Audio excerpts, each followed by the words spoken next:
Hi everyone, it's Kelly here. Welcome to my channel if this is your first time. Welcome back if you've been before.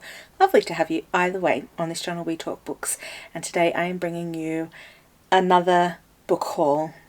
This is my book haul for the month of July in 2026. Let's get straight into it because I do not have a lot of time left on my memory card in the camera. So let's jump straight in. We're going to start with the brand new books that have come into my library and then go into secondhand books that I have picked up, which is by far the biggest category here today. So first of all, I have two books that were pre-orders that came in this month. One is Shakespeare in the Orchard by Danielle Binks. Danielle Binks wrote a book called The Year the Maps Changed that I really loved. I also read another of her books that I didn't love as much, The Monster of Her Age. Oh, there's another one. I did not know about that. I will have to look into this. There's another one called Six Summers of Tash and Leopold that I don't know anything about, but this is her brand new one.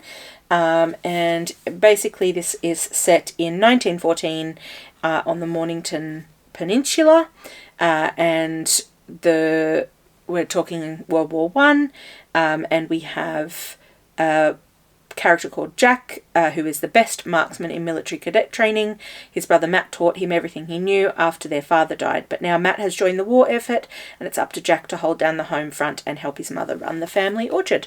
So this should be a really good one. I'm going to try and speed through these a little bit today and not take up too much time telling you about them. The other book that came in as a pre-order is The Changeling by Kate Forsyth. I recently read by Kate Forsyth. I've read a couple of her books, but the one I read most recently, oh, she does not have a list.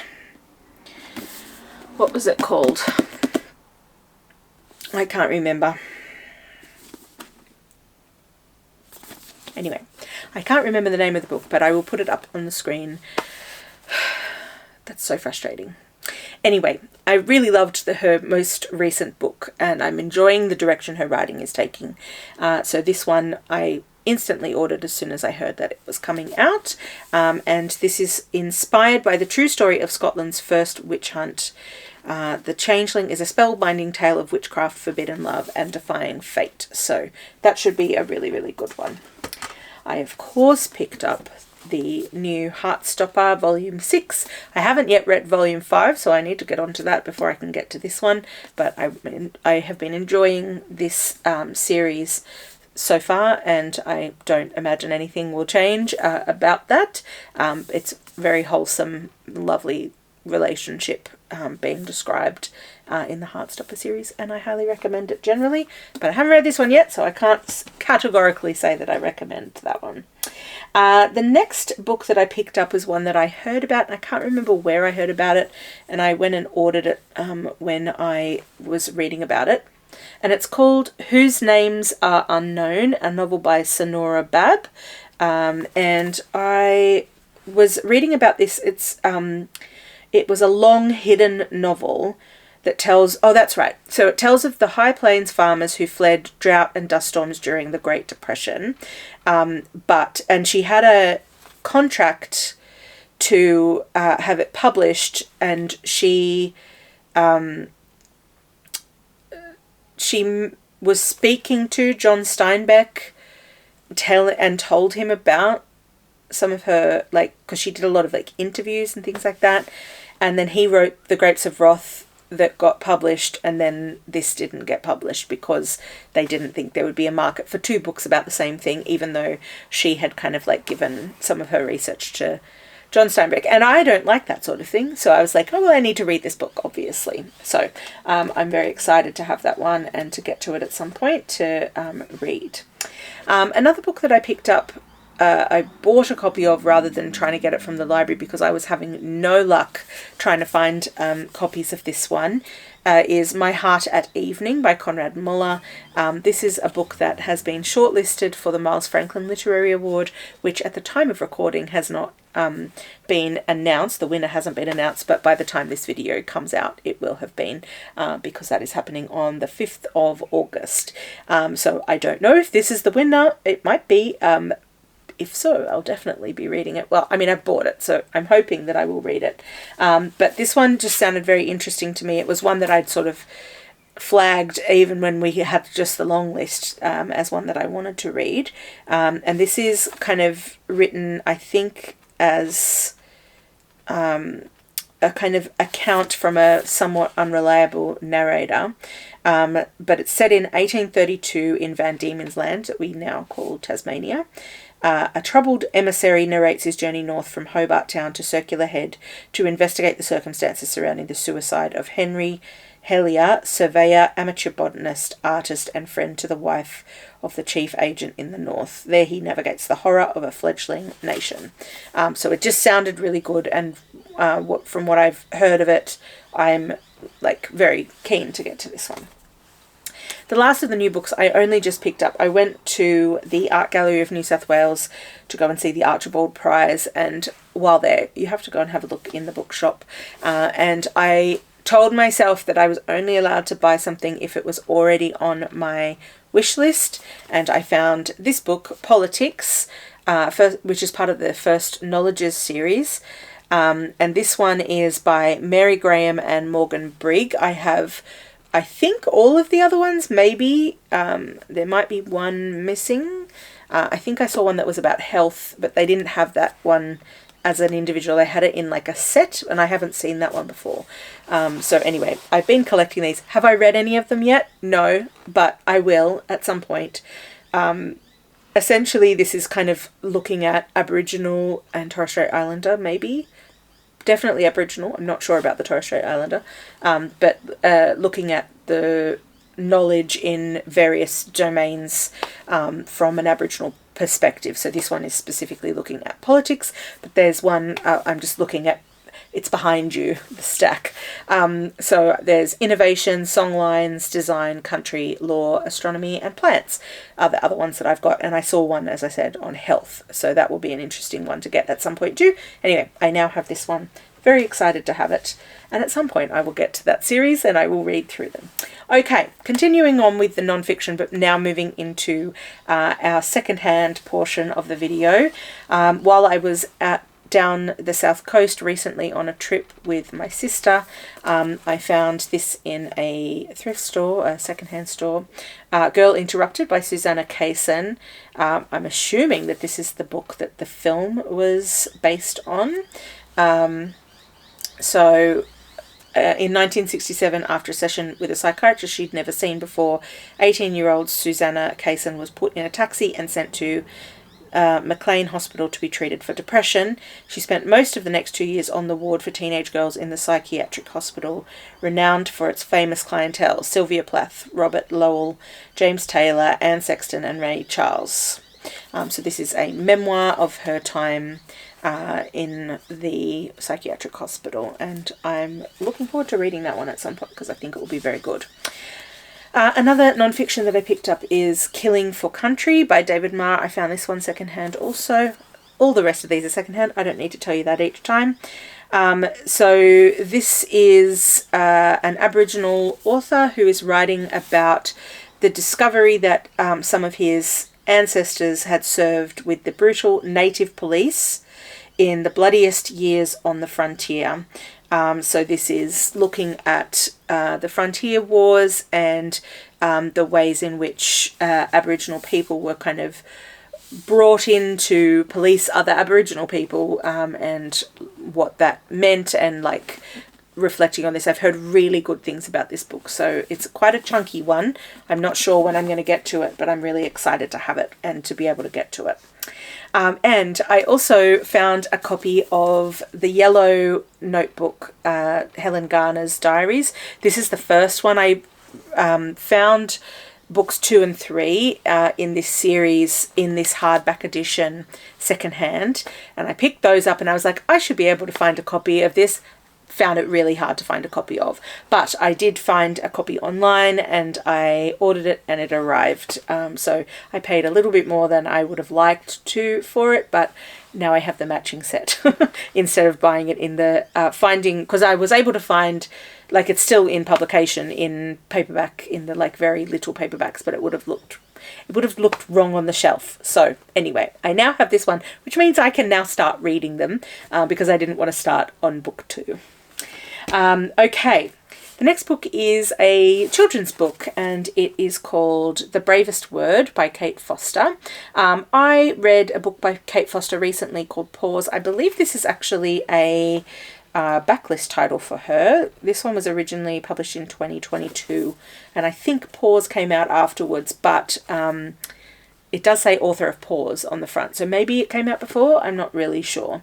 Anyway, Kate Foster is an autistic own voices author, and she often writes about autistic characters. So I don't know if this is an autistic character in this book, but I really loved PAWS. I thought it was a very sweet middle grade book, and I'm looking forward to reading this one as well, which is also about a dog. So this is a boy called Matt who is 11. He finds a neglected dog abandoned in the bush, and he wants to help. So that should be a heartwarming middle grade story.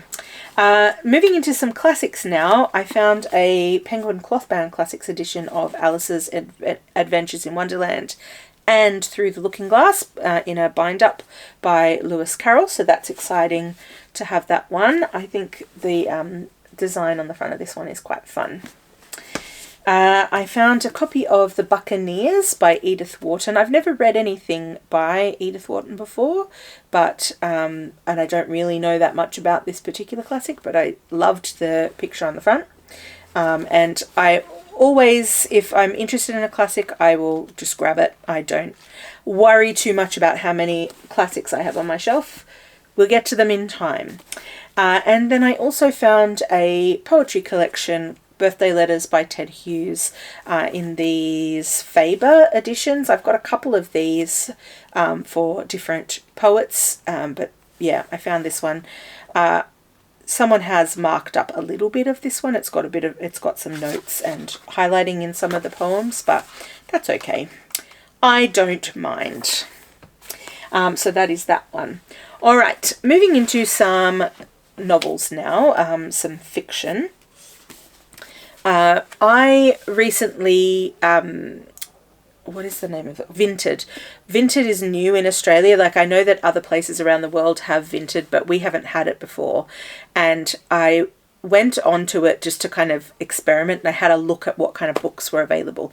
Mostly I wasn't able to find the kinds of books that I read a lot of, but I was able to find some romance, and so I looked for some of the authors that I have read from or have heard good things about, and I found this set of 3 books that I was interested in from one seller. So I thought I'll just give it a try, see how it goes. I was pleasantly surprised because these came from the UK, so I don't know how I feel about the mileage aspect of it, so I don't know how much more Vinted shopping I'm going to be doing, but I'm happy to have these ones now. So the first one is Wreck the Halls by Tessa Bailey, and in this one we follow a woman called Melody, who is the daughter of music royalty, but her world is far from glamorous.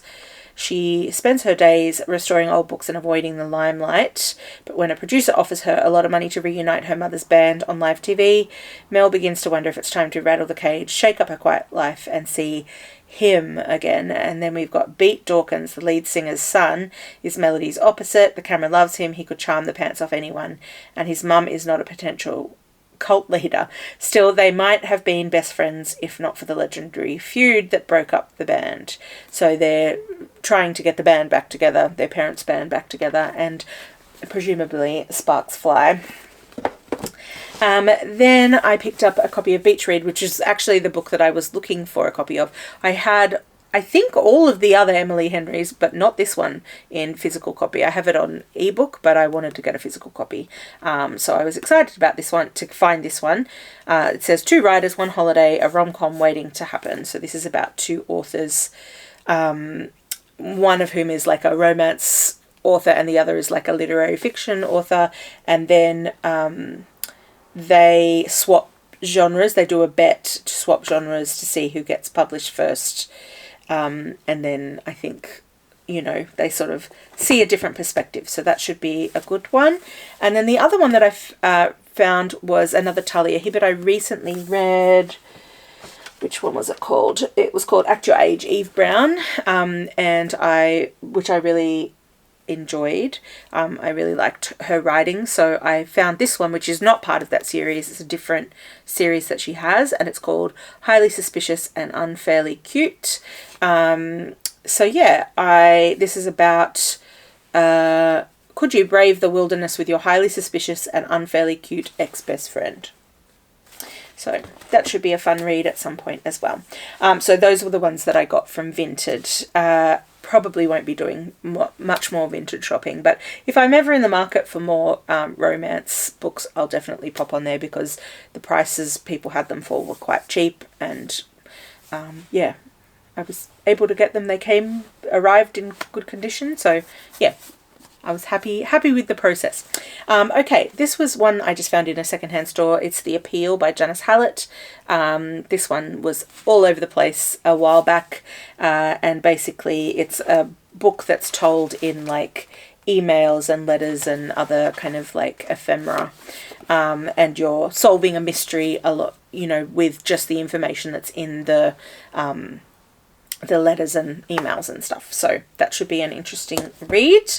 I also found a copy of Daughter of the Moon Goddess by Sue Lin Tan, which is a very beautiful book, I have to say. This is one that was on my wish list, so it's one that I've been wasn't a priority on my wish list, but I found a secondhand copy, so I was like, yep, sure, I will take, you will come home with me. So it says, there are many legends about my mother. Raised on the moon, Jin, possibly. Does anyone know how to pronounce that name? Maybe I need to listen to this one on audiobook so that I can hear the correct pronunciation. Was unaware she was being hidden from the celestial emperor, who exiled her mother for stealing the elixir of immortality. So this is obviously a fantasy novel. But when her magic flares and her existence is discovered, she is forced to flee her home, leaving her mother behind. Alone, powerless and afraid, she makes her way to the Celestial Kingdom, a land of wonder and secrets. In disguise, she trains alongside the Emperor's son, mastering archery and magic despite the passion which flames between them. And then she is on a mission to rescue her mother. 2 more to go. This is the last of the ones that I found secondhand shopping, and this is A Long Winter by Colm Toibin. I have not read anything by him before, but I've heard lots and lots of good things. I do have a copy of Long Island, and also Brooklyn, I think, is the follow-up to that one, but this one I believe is short stories, and I am about to go to the snow at the end of this month, so maybe I will bring this one along with me, because we are in winter right now in the southern hemisphere, so it probably is a good time to read it. But yeah, short stories, I believe. And then the last one came into my life yesterday, the very last day of July, so I'm including it here, and it came for free because it was on the freebie table at our local library, and I'm going to cover up the library sticker there. It is The Story of the Lost Child by Elena Ferrante. This was the last one that I needed to get in the Neapolitan Quartet. I had a copy of all of the other ones and didn't have this one. Again, I haven't read any of them yet, but this one is book 4. This is the final one. So yeah, and it's translated from the Italian by Anne Goldstein.